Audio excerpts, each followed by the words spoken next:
Bismillahirrahmanirrahim. Bismillahirrahmanirrahim. Assalamualaikum warahmatullahi wabarakatuh. Alhamdulillahilladzi arsala rasulahu bil huda wa dinil haqq liyudhhirahu 'ala ad-dini kulli wa kafa billahi syahida. Asyhadu an la ilaha illallah wahdahu la syarikalah wa asyhadu anna Muhammadan abduhu wa rasuluhu la nabiyya ba'da. Dengar kasih, alhamdulillah senantiasa kita panjatkan puji dan syukur kita kehadirat Allah Subhanahu wa taala. Di kesempatan pagi hari ini, hari Jumat tanggal 25 Desember 2020, bertepatan dengan tanggal 10 Jumadil Awal 1442 Hijrah. Di agenda pagi kita, Embun Pagi, dipancarluaskan dari gelombang 102,3 FM Radio Rasi. InsyaAllah kita akan senantiasa terus berbagi ilmu, berbagi pencerahan, menghadirkan kehidupan kita yang makin syarat dengan makna ibadah dan karya amal saleh. Titian kehidupan yang tentu saja akan senantiasa menghadirkan kemuliaan, keberkahan, bahkan ampunan di sisi Allah Subhanahu wa taala. Senantiasa kita doakan saudara kita, kerabat kita, bahkan terlebih kedua orang tua kita, baik yang masih hadir dalam hidupan kita maupun yang sudah berpulang menghadap Allah Subhanahu wa taala. Yang masih hadir, yang hari ini mungkin ada yang sedang sakit, semoga Allah Subhanahu wa taala berikan kelapangan, kesehatan dan kesembuhan dari sakit yang diderita dan menjadikan sakit sebagai kifarat penebus di antara segala dosa dan kesalahan. Allahumma rabbana sarhibil ba'sya ishfi anta syafi la shifa illa shifauka shifaan la yughadiru saqama. Demikian pula untuk saudara kita, sahabat kita, kerabat kita, bahkan terlebih lagi tentu kedua orang tua kita atau salah satu di antara mereka yang mungkin hari ini sudah ada yang dipanggil menghadap Allah Subhanahu wa taala. Kita doakan semoga Allah Subhanahu wa taala menerima amal ibadahnya, mengampuni segala salah dan khilafnya, dan kita tentu sebagai bagian dari anggota keluarga selalu diberikan kesabaran, keikhlasan di dalam menjalani berbagai ujian di dalam kehidupan. Dan tentu saja kita senantiasa berjuang untuk berdaya upaya bisa melanjutkan kebaikan-kebaikan dari apa yang pernah diberikan oleh almarhum atau almarhumah di dalam kehidupan di masa dia masih hidup. Ini adalah bagian dari bukti kasih sayang kita yang masih hadir dalam kehidupan dunia ini, agar tentu saja apa yang menilai kebaikan dari orang-orang terdekat dalam kehidupan kita di masa hidup senantiasa akan terpatri di dalam kehidupan kita. Dengan kasih, di kesempatan pagi hari ini insyaallah tema kita Islam, solusi atasi keburukan karakter manusia. Islam, solusi atasi keburukan karakter manusia. Kita akan buka surah Al-Ma'arij, surat yang ke-70 ya, dimulai pada ayat yang ke-19 ya. Insyaallah hingga ayat ke-35. Kita akan bacakan dulu ayatnya di surah Al-Ma'arij surat yang ke-70 dimulai pada ayat yang ke-19 hingga ayat ke-35. A'udzubillahi minasyaitonirrajim. Innal insana khuliqa halu'a. Sungguh manusia diciptakan bersifat suka mengeluh. Idza masahu syarru jaju'a, apabila dia ditimpa kesusahan dia berkeluh kesah. Wa idza masahul khairu manu'a, dan apabila mendapat kebaikan dia menjadi kikir. Illal musallin, kecuali orang-orang yang melaksanakan salat. Alladzina hum ala salatihim daimun, mereka yang tetap setia melaksanakan salatnya. Walladzina fi amwalihim haqqum ma'lum, dan orang-orang yang dalam hartanya disiapkan bagian tertentu. Lisaili wal mahrum, bagi orang miskin yang meminta dan yang tidak meminta. Walladzina yusaddiquna biyaumiddin, dan orang-orang yang mempercayai hari pembalasan. Walladzina hum min azabi rabbihim musyfikun, dan orang-orang yang takut terhadap azab Tuhannya. Inna azab rabbihim ghairu ma'mun, sesungguhnya terhadap azab Tuhan mereka tidak ada seorang pun yang merasa aman dari kedatangannya. Walladzina hum li furujihim hafidun, dan orang-orang yang melihara kemaluannya. illa ala azwajihim aw ma malakat aymanuhum fa innahum ghairu malumin. Kecuali terhadap pasangan mereka atau hamba sahaya yang mereka miliki, maka sungguhnya mereka tidak tercela. Faman ibtagha wara'a dzalika faulaika humul adun. Maka barang siapa mencari di luar itu, mereka itulah orang-orang yang melampaui batas. Walladzina hum li amanatihim wa ahdihim ra'un. Dan orang-orang yang memelihara amanah dan janjinya. Walladzina hum bi syahadatihim qaimun. Dan orang-orang yang berpegang teguh pada kesaksiannya. Walladzina hum ala salatihim yuhafidun. Dan orang-orang yang melihara salatnya. Ulaika fi jannatin mukramun. Mereka itu dimuliakan di dalam surga. Hafal ngerasa inilah ayat-ayat yang tertera pada surah Al-Ma'arij surat yang ke-70 dimulai pada ayat ke-19 hingga ayat ke-35. Melalui ayat-ayatnya tentu saja setiap pandangan dan hati diarahkan untuk memahami bagaimana karakter manusia di dalam menjalani hidup dan kehidupan. Semua perkara sebagaimana dijelaskan di dalam Al-Quran adalah kebenaran mutlak. Maka barang siapa yang mengikuti, ia akan menemukan kemuliaan dan keselamatan. Sebaliknya barang siapa yang mengingkari Al-Quran bahkan kemudian mendustakannya, maka ia hanya akan berhadapan dengan kehinaan, kerusakan bahkan kehancuran.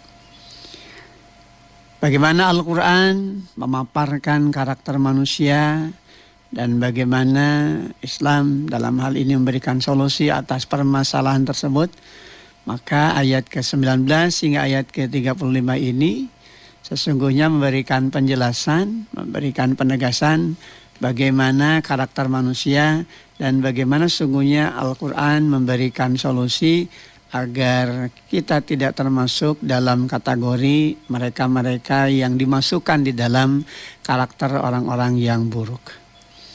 Kalau kita baca di ayat yang ke-19, tentu saja ini senantiasa harus menjadi bahan pembelajaran sekaligus bahan peringatan di dalam kehidupan kita, karena memang demikianlah adanya.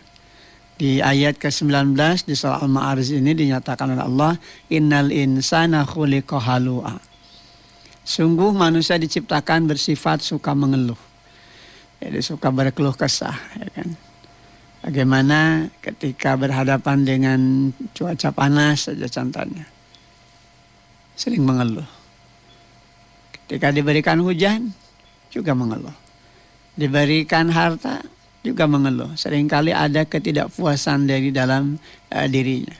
Selalu saja banyak hal yang kemudian menjadikan dirinya seringkali memunculkan karakter yang buruk. Mengeluh, ya, berkeluh kesah. Datang hujan malah kemudian kata orang Priangan itu, orang Sunda itu humandar, ya hujan. Padahal kan sesungguhnya hujan itu adalah bagian dari karunia insyaallah subhanahu wa ta'ala. Bagian dari rahmatnya. Bagaimana Allah subhanahu wa ta'ala memberikan anugerah melewati hujan. Kalaupun toh kemudian hujan itu mendatangkan bencana, maka sesungguhnya ini kembali kepada karakter manusia sendiri. Kembali berpulang kepada apa yang dilakukan oleh manusianya itu sendiri. Di saat ketika suasana atau di dalam kondisi kemarau, kadangkala orang tidak sadar dengan lingkungan. Di saat ketika hujan terjadi, air meluap, sehingga terjadilah kondisi-kondisi yang tidak diharapkan. Ya kan, tanggul jebol, begitu kan. Jalan-jalan penuh dengan sampah-sampah yang kemudian menimbulkan bau yang tidak sedap, ya kan. Bahkan kemudian berujung juga pada timbulnya berbagai penyakit, gitu kan. Nah, ini semua kan sesungguhnya bermula dari tingkah pola manusia sendiri. Oleh karena itu Al-Quran juga mengisyaratkan di ayat yang lain, kita bisa baca di dalam surah Rum, surat ke-30, dimulai pada ayat ke-41 ya, dan ayat ke-42. Dhaharal fasadu fil barri wal bahri bima kasabat aydin nas liyudhiqahum ba'dalladzi amilu la'allahum yarji'un. Telah nampak kerusakan di darat dan di laut disebabkan karena ulah perbuatan tangan manusia. Allah perlihatkan semua itu pada manusia agar mereka kembali kepada jalan yang benar. Jadi terjadinya kerusakan baik di darat, di laut yang secara fisik kita bisa rasakan hari ini. Ternyata memang berawal dari tingkah pola manusia yang tidak sadar dengan lingkungan. Belum lagi kemudian kerusakan yang terjadi akibat perilaku munkarat dan maksiat dari dosa-dosa yang dilakukan oleh manusia. Ya kan? Nah, ini juga tentu menjadi dampak buruk di dalam kehidupan yang harus disadari. Ya. Jadi manusia seringkali mengeluh, manusia seringkali tidak mau menerima kenyataan, begitu kan. Padahal sesungguhnya apa yang terjadi juga karena tingkah polanya sendiri. Di ayat ke-19 ini kan sesungguhnya kita diingatkan kembali ya, bahwa manusia memang diciptakan senantiasa bersikap suka mengeluh. Innal insana khuliqa halu'a. Sungguh manusia itu diciptakan bersifat suka mengeluh. Timpa saja dengan sedikit kesusahan atau musibah, dia baru berkeluh kesah gitu kan. Dan seringkali menjadi lupa akan apa yang dulu pernah dirasakan dari kenikmatan hidup. Ya kan? Justru malah ketika ada dalam kenikmatan dia lupa gitu kan. Idza masahu syarru jajua.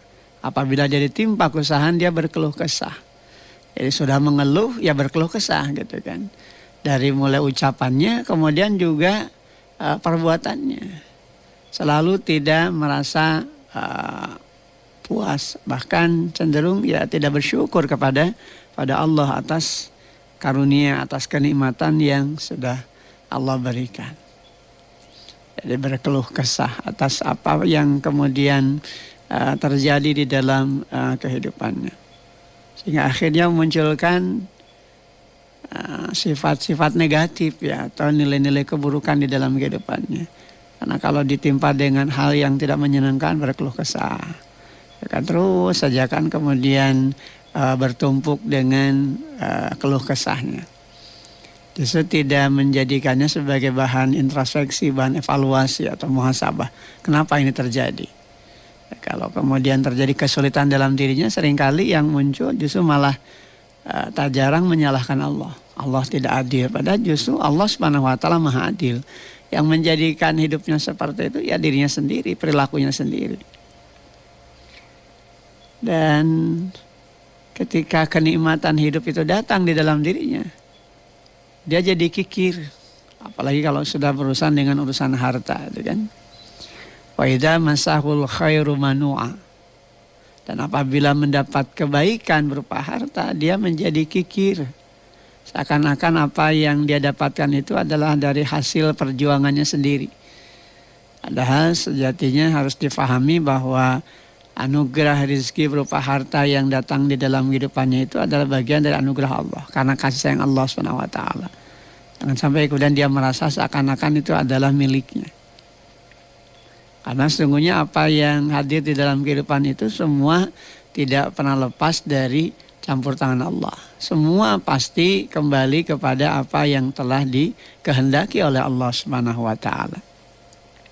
Jadi kalau kebaikan itu datang dalam dirinya dia menjadi kikir. Ya kan? Jadi lupa bahkan kemudian kepada apa yang sudah Allah anugerahkan ke dalam dirinya. Ya, di saat susah dia berkeluh kesah dan banyak mengeluh. Di saat mendapatkan kebaikan, terlebih kaitannya dengan harta, dia jadi kikir. Kalau dalam kaitan kebahagiaan yang lainnya, dia juga jadi lupa diri. Seakan-akan kebahagiaan itu dia yang mendapatkannya. Ya kan? Dan akhirnya lupa kepada anugerah Allah yang sudah memberikan kepadanya berbagai bentuk kenikmatan yang kalau kemudian dicoba dan mencoba untuk menghitung-hitung kenikmatan Allah, saya tidak akan mungkin bisa menghitungnya. Ya kan? Dan inilah yang memang seringkali terjadi pendengar asli di dalam kehidupan manusia. Jadi di saat berhadapan dengan kesulitan, berhadapan dengan hal yang tidak menyenangkan, berkeluh kesah. terus mengeluh begitu kan, humandar tadi kan. Jadi dia tidak menerima kenyataan. Namun tatkala dia berhadapan dengan perkara yang menyenangkan, berhadapan dengan kebaikan, terlebih kalau itu sudah menyangkut masalah harta, justru dia jadi kikir. Bahkan kemudian dia jadi lupa kepada Allah yang sudah memberikan kepadanya rezeki. Seakan-akan dia merasa bahwa apa yang dia dapatkan itu adalah hasil dari perjuangan sendiri. Nah, ada pengecualian tentu saja. Siapa mereka? Illal musallin, di ayat ke-22. Kecuali orang-orang yang melaksanakan salat. Alladzina hum ala salatihim daimun. Mereka yang tetap setia melaksanakan salatnya. Jadi mereka yang salat, dan tentu saja salat yang benar dalam makna bukan hanya sekedar gerakan-gerakan yang dilakukan dari mulai takbiratul ihram sampai salam, tapi memaknai apa yang dia lakukan dari setiap gerakan itu. Dan kemudian dia jadikan sebagai fondasi di dalam menjalani hidupnya. Nah, ini pasti tentu saja dia tidak akan pernah berkeluh kesah.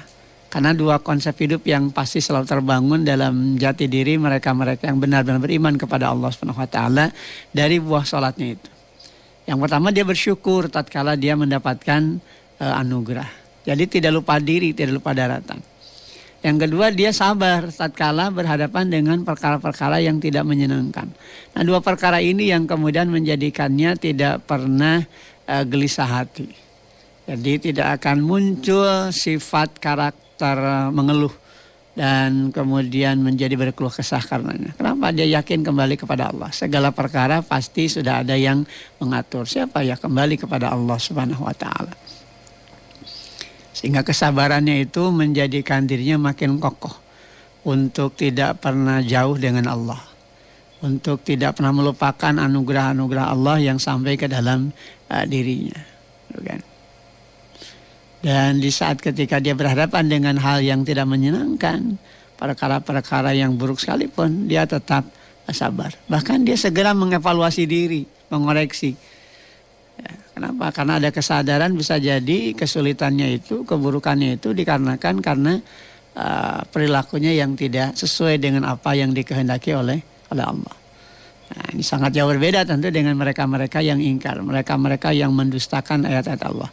Tatkala mereka dihadapkan kepada perkara yang tidak menyenangkan atau perkara buruk, pasti mereka akan balik menyalahkan Allah. Pasti kemudian mereka makin jauh dari Allah. Justru bagi hamba yang beriman di saat kondisi terpuruk, harusnya dia makin bangkit. Harus makin mendekatkan diri kepada Allah, bahkan terus melakukan koreksi dan evaluasi dengan semangat beristighfar, mohon ampun kepada Allah dan bertobat kepada Allah di atas segala kekeliruan yang dilakukannya. Nah, dalam kondisi seperti saat sekarang ini pendengar AC, kita tidak hanya sekedar mengandalkan konsep berobat, tapi juga bertobat, gitu kan. Kalau sekedar berobat dalam makna menjaga kesehatan, kemudian juga memeriksakan kesehatan kita. Demikian juga menjaga imun kita dengan konsep 3M yang selama ini kan kita lakukan. Memakai masker, menjaga jarak, demikian juga mencuci tangan. Itu tidak cukup begitu ya kalau bagi kita selaku seorang muslim. Kenapa? Karena harus diimbangi juga dengan hal lain. Yaitu dengan pola pikir yang positif dan senantiasa berzikir kepada Allah Subhanahu wa taala. Salah satu di antaranya adalah dengan senantiasa bermohon ampun kepada Allah Subhanahu wa taala, beristighfar dan terus menghadirkan hidup untuk melakukan evaluasi dan koreksi atas segala kekurangan, bahkan segala kesalahan-kesalahan yang dilakukan. Sebab memang tidak tertutup kemungkinan kondisi ini terjadi karena ada kesalahan-kesalahan yang dilakukan oleh manusia. Dan bagi hamba yang beriman, tentu saja kesulitan ini adalah bagian dari ujian untuk meningkatkan kualitasnya. Ya kan? Kalau kemudian ada yang lupa di antara kita, maka ini adalah teguran. Tapi bagi mereka-mereka yang sudah mengetahui, memahami esensi hidup dan kehidupan, namun kemudian juga terus saja berada di dalam perilaku dosa dan kejahatannya, maka tentu saja kesulitan-kesulitan itu adalah azab atau siksa dari Allah. Ya tentu saja diakibatkan karena apa yang mereka lakukan. Ya. Jadi ada pengecualiannya ini bagi mereka-mereka yang sholat begitu ya. Dalam arti mereka betul-betul bisa menjaga ritme hidupnya di dalam ketaatan kepada Allah. Jadi mereka yang tetap setia melaksanakan sholatnya secara istiqomah, ya kan. Jadi betul-betul menghantarkan dirinya pada perubahan sikap dan tingkah laku. Aqimis shalah, inna sholata tanha anil fahsya wal munkar. Dirikanlah sholat, karena sholat itu dapat mencegah dari perbuatan keji dan munkar. Jadi sholat bukan sekedar gerakan, begitu, tapi bagaimana sholat itu menghadirkan aspek perubahan, karena dia memaknai setiap gerakan-gerakan sholat itu di dalam kehidupannya. Kalau dia sudah bertakbir, menyatakan kalimat Allahu Akbar, yakin di dalam dirinya bahwa hanya Allah yang maha besar, hanya Allah yang maha agung. Sehingga setiap perkara itu betul-betul dia jalankan kembali hanya bertahkim kepada aturan Allah SWT. Perkara ini kecil karena yang maha besar itu hanyalah Allah. Nah begitu mereka-mereka yang salat. Demikian juga mereka yang menjaga ritme salatnya itu di dalam kehidupan dengan memahami apa yang sudah dia baca, begitu kan.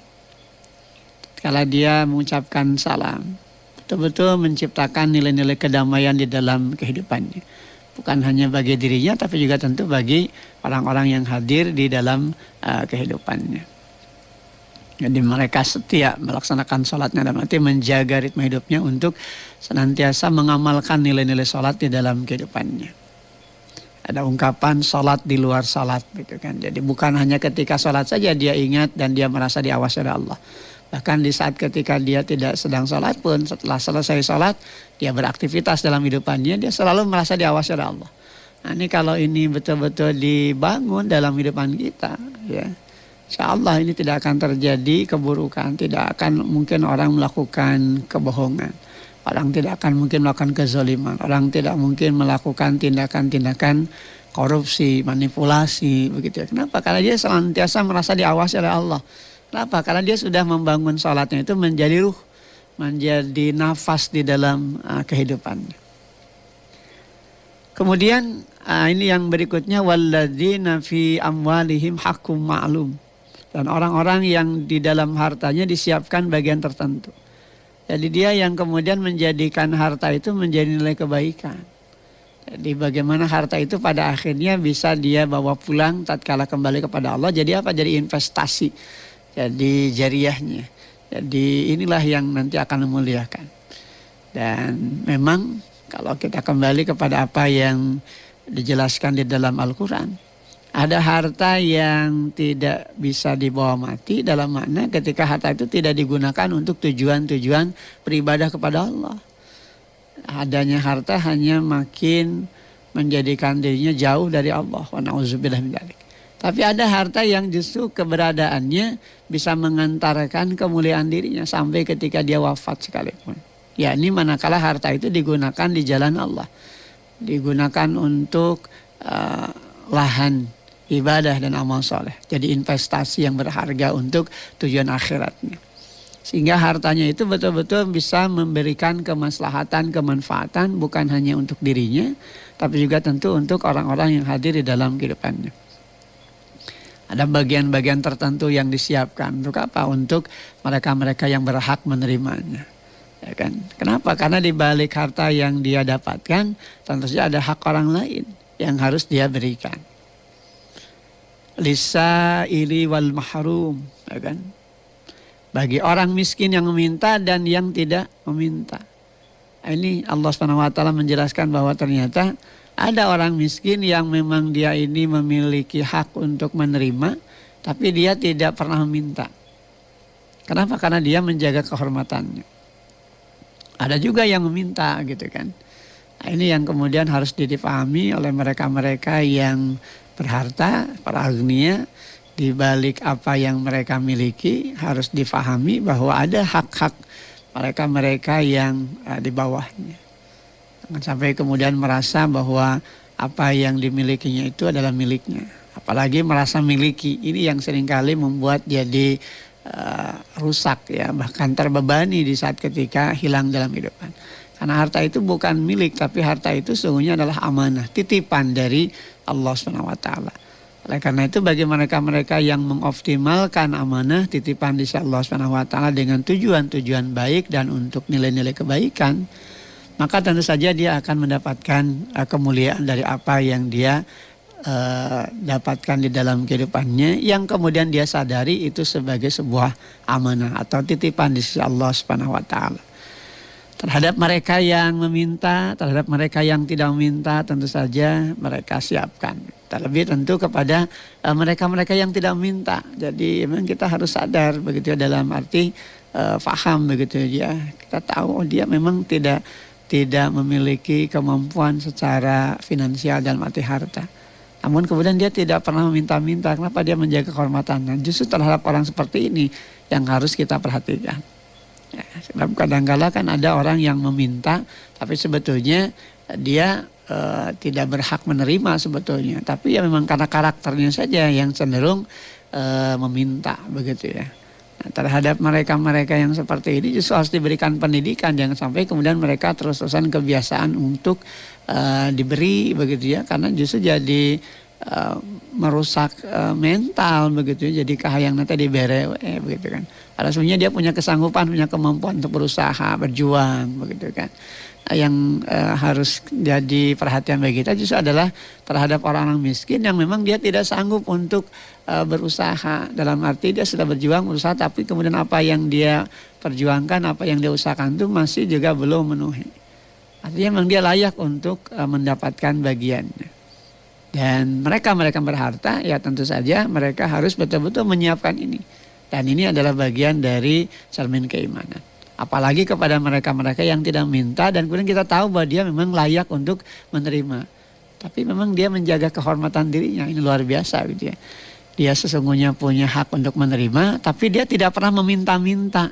Kenapa? Karena dia jaga kehormatan dirinya. Jangan sampai kemudian menjadi rusak begitu ya karakter hidupnya gara-gara terus meminta-minta. Padahal ya sebetulnya dia layak untuk menerima. Maka terhadap orang seperti ini yang kemudian sesungguhnya harus betul-betul kita perhatikan.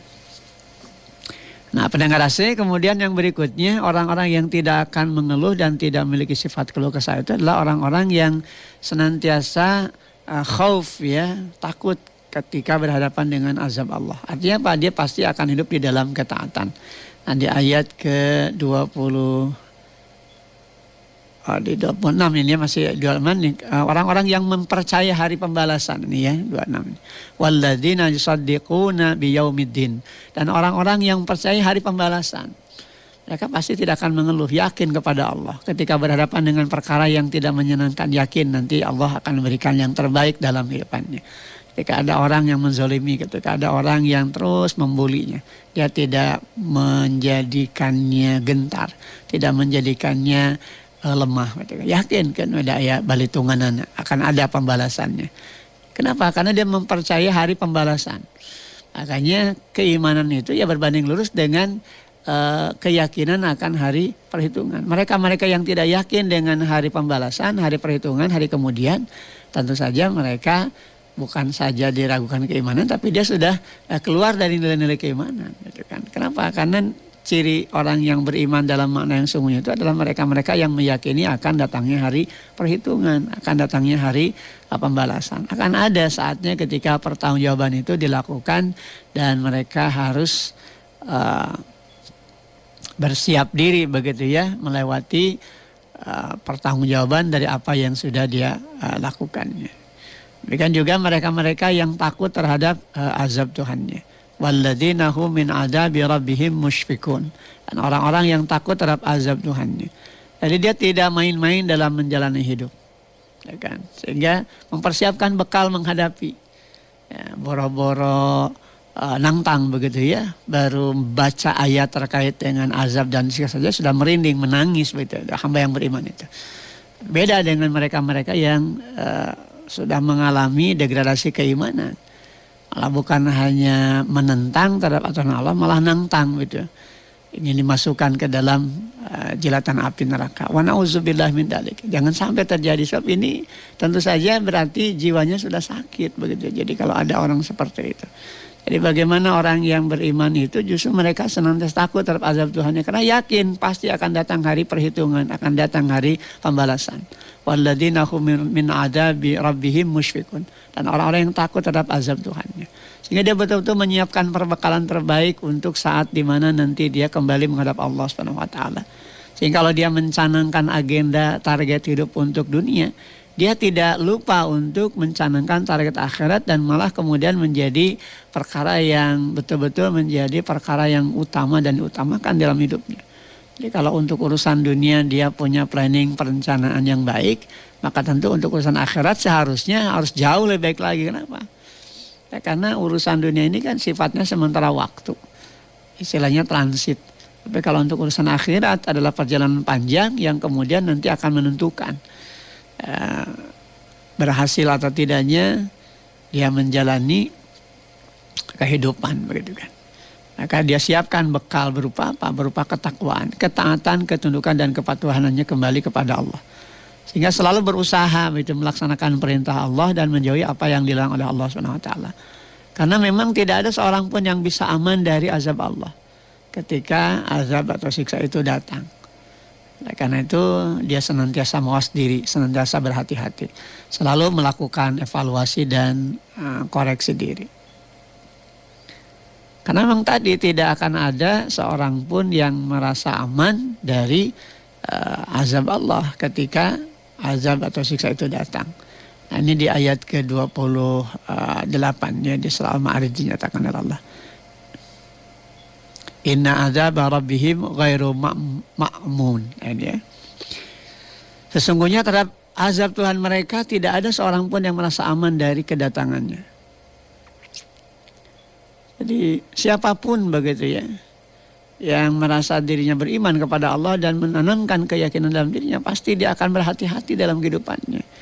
Sehingga kalaupun tak berhadapan dengan hal-hal yang tidak menyenangkan, dia tidak pernah berkeluh kesah, dia tidak banyak mengeluh. Kenapa? Karena dia selalu yakin bahwa Allah SWT nanti akan memberikan kebaikan dalam kehidupannya. Maka dia terus berjuang dengan nilai ketaatan, ketundukan dan kepatuhannya kepada Allah SWT.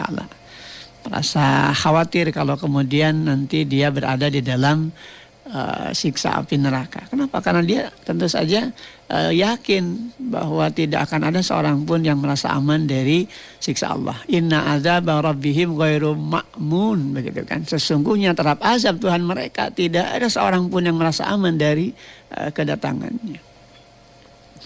Demikian juga mereka-mereka yang melihara farjinya, melihara kemaluannya. Di ayat ke-29 dinyatakan oleh Allah Subhanahu wa taala, walladzina hum li furujihim hafidun, dan orang-orang yang melihara kemaluannya, farjinya itu kan, illa ala azwajihim aw ma malakat aymanuhum fa innahum ghairu malumin, kecuali terhadap pasangan mereka atau hamba sahaya yang mereka miliki, maka sungguhnya mereka tidak tercela. Jadi penyalurannya jelas, sudah hanya kepada perkara-perkara yang halal dan dihalalkan oleh Allah Subhanahu wa taala. Sehingga mereka betul-betul menjauhi perbuatan-perbuatan zina, perbuatan-perbuatan yang tentu melanggar batasan hukum-hukum Allah Subhanahu wa taala. Ya kan? Maka ini yang tentu saja akan senantiasa mendapatkan kemaslahatan di dalam kehidupannya. Jadi mereka-mereka yang menjaga farjinya, kecuali kepada mereka-mereka yang halal begitu, kepada pasangannya begitu ya. Jadi menghindarkan diri dari perbuatan zina. Oleh karena itu di ayat ke-31 Allah Subhanahu wa taala mengingatkan faman ibtagha wara adzalika faulaika humul adun. Maka barang siapa mencari di luar itu ketika dia melakukan tindakan perbuatan zina, begitu kan? Kemudian perbuatan-perbuatan homoseks, lesbi dan lain sebagainya yang pokoknya menyimpang dari hukum Allah, mereka itulah orang-orang yang melampaui batas, begitu kan? Kenapa? Karena dia sudah bertindak menyalahi aturan-aturan Allah Subhanahu wa taala, begitu kan. Jadi ini yang tentu saja mereka masuk kategori melampaui batas bagi mereka-mereka yang tidak melaksanakan atau mengindahkan hukum-hukum Allah Subhanahu wa taala. Dan yang berikutnya pendengar saya, walladzina hum li amanatihim wa ahdihim raun, dan orang-orang yang melihara amanah dan janjinya. Ini yang akan diberikan oleh Allah Subhanahu wa taala, ini kemantapan hati untuk tidak pernah mengeluh dan berkeluh kesah. Orang-orang yang melihara amanah dan janjinya, dia akan optimal untuk menjaga amanahnya dan janjinya. Sehingga ketika dia melepaskan jabatannya, kedudukannya, dia tidak mengeluh, begitu kan. Kan banyak ternyata orang yang dulunya memiliki jabatan, ketika dia berhenti dari masa jabatannya, jadi sakit begitu kan, dan kemudian mengalami hal-hal yang buruk dalam hidupannya. Kenapa? Karena dia tidak menerima kenyataan. Nah, orang-orang yang betul-betul beriman kepada Allah dan meyakini bahwa apapun yang ada dalam dirinya termasuk jabatan itu adalah amanah, maka pasti dia akan pelihara amanah itu. Dan dia juga tidak akan ingkar dengan janjinya begitu kan. Kenapa? Dia berpegang teguh dengan sungguh-sungguh atas kesaksian dari apa yang sudah dia lewati begitu. Terlebih di atas sumpah itu, ketika dia bersumpah untuk melaksanakan tugas tanggung jawabnya. Sehingga mereka betul-betul bisa menjaga ini semua dan tidak dianggap perkara main-main begitu. Kenapa? Karena ini tentu saja nanti akan berhadapan dengan tanggung jawab di hadapan Allah Subhanahu wa taala. Walladzina hum bisyahadatihim qaimun. Dan orang-orang yang berpegang teguh pada kesaksiannya. Jadi dia sadar betul begitu bahwa sudah pernah berjanji, maka janjinya itu tidak boleh diingkari. Berjanji untuk betul-betul bisa menjaga amanah, berjanji untuk bisa memberikan kesejahteraan, gitu kan, dan memberikan hal yang menjadi tanggung jawabnya. Maka dia pegang teguh itu, pantang bagi dirinya untuk mengingkari. So, ketika itu diingkari berarti dia sudah berdusta, dan ini tentu saja gambaran dari karakter kemunafikan begitu. Dan kemudian di ayat ke-34 dan ayat ke-35 ini penguatan kembali kepada apa yang tadi diungkapkan di awal pendengar AC, bahwa ternyata hanya mereka-mereka yang salat saja yang tentu saja ini akan bisa menghadapi berbagai perkara-perkara yang buruk di dalam kehidupan, sehingga mereka tetap terjaga di dalam nilai-nilai kebaikan. Nah, di ayat 34 dinyatakan oleh Allah, walladzina hum ala salatihim yuhafidun. Dan orang-orang yang melihara salatnya, ulaika fi jannatim mukramun. Mereka itu dimuliakan di dalam surga. Dia pelihara salatnya. Dalam makna tentu saja tadi bukan sekedar gerakan, tapi tentu saja salat yang dibangun di dalam kehidupannya itu adalah salat yang bisa menggerakkan ruh nafas hidupnya berada pada semangat untuk tunduk patuh hanya kembali kepada Allah Subhanahu wa taala. Ada kesadaran di dalam dirinya bahwa salat itu memang bukan semata gerakan, tapi juga ada makna-makna penting di dalam kehidupannya. Diawali bahkan dari sejak dia berwudu, betul kan? Anggota wudhu yang dia basuh dengan air itu betul-betul menjadi makna-makna penting di dalam kehidupannya.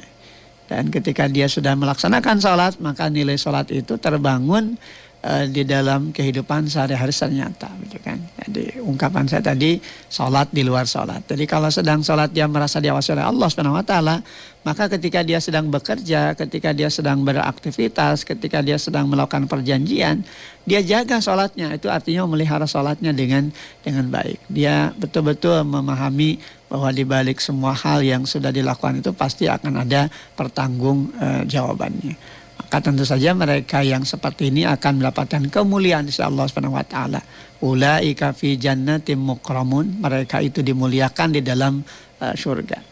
Jadi kemuliaan hidup itu pasti akan diberikan oleh Allah Subhanahu wa taala hanya kepada mereka-mereka yang benar-benar menjaga apa yang menjadi kewajiban-kewajibannya di dalam proses ketaatan, ketundukan dan kepatuhan kepada Allah Subhanahu wa taala. Yang nilai kemanfaatannya tentu saja kembali kepada dirinya sendiri. Sebab Allah Subhanahu wa taala tidak akan pernah merasa rugi, Allah Subhanahu wa taala tidak akan pernah merasa dirugikan manakala manusia itu ingkar. Sebagaimana Allah Subhanahu wa taala juga tidak akan pernah merasa untung dan diuntungkan manakala manusia itu taat.